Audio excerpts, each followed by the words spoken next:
Hello everyone, welcome back to Spectrum classes. In this video, we are going to discuss about the phase of the particle executing simple harmonic motion in the sine and cosine waveforms. So what I have discussed in my previous slide, I am just going to show you that my red particle and blue particle both are at the mean position. And if both are at the mean position, then we are having theta is equal to omega t, and at this phi is equal to 0 for this case. Now the second example which we have already discussed. So for this, red is at the mean position and blue is at the 90 degree. So because y maximum is there.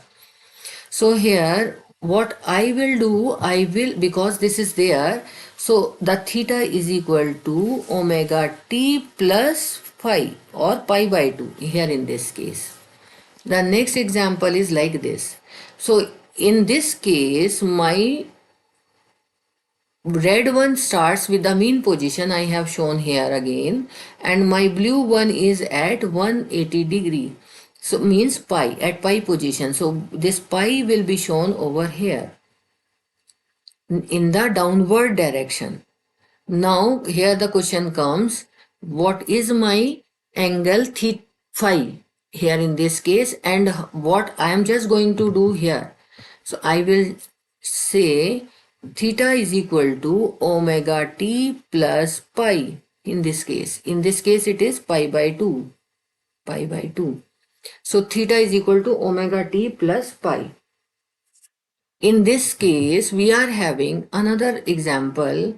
So this blue point is reaching here, and this is now lagging behind this red particle. So here is the particle which starts at this position.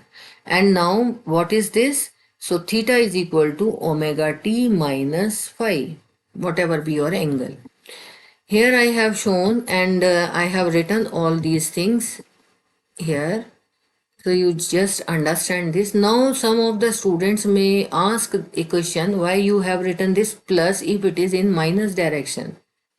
Yes, of course, this is plus, and this is plus just because this wave started in this positive direction.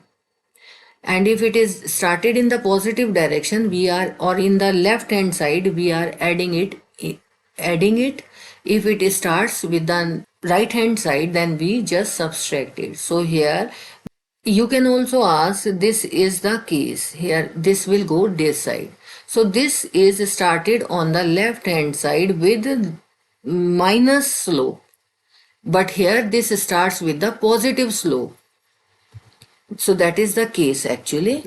And here these two are in same phase. This blue leads because it starts first with the positive slope. Blue leads. And here in this case, this blue leads again because it starts in the left hand side and with the positive slope. And here this red one leads or blue one lags because this blue one starts with the negative slope on the left hand side. So this is the way we can just tell which is leading, which is lagging. And when both are in the same phase, then there is no question arise which leads or which lags. So that is very, very important point. And we will discuss. Here is another example. You just find out this. In this case, this is current voltage diagram, and you just identify what is the phase difference between these two. So this is the maxima. Here is the maxima, you can see.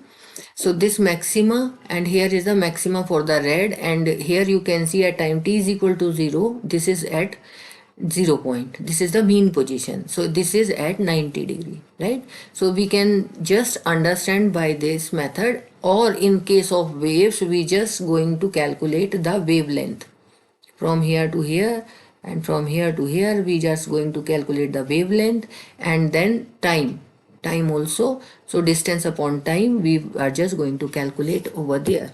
So this we are going to solve in the videos when we are having our waves. And in the next video we are just going to discuss the phasor diagram, how we are going to understand whether we are going to plus it or we are going to minus it, or it is moving in the clockwise direction or it is moving in the anti-clockwise direction, which is very very important for the signal processing in current voltage diagram. I hope you understand this video. If you find this video helpful, please like, share and subscribe. Thank you all. Thanks for watching.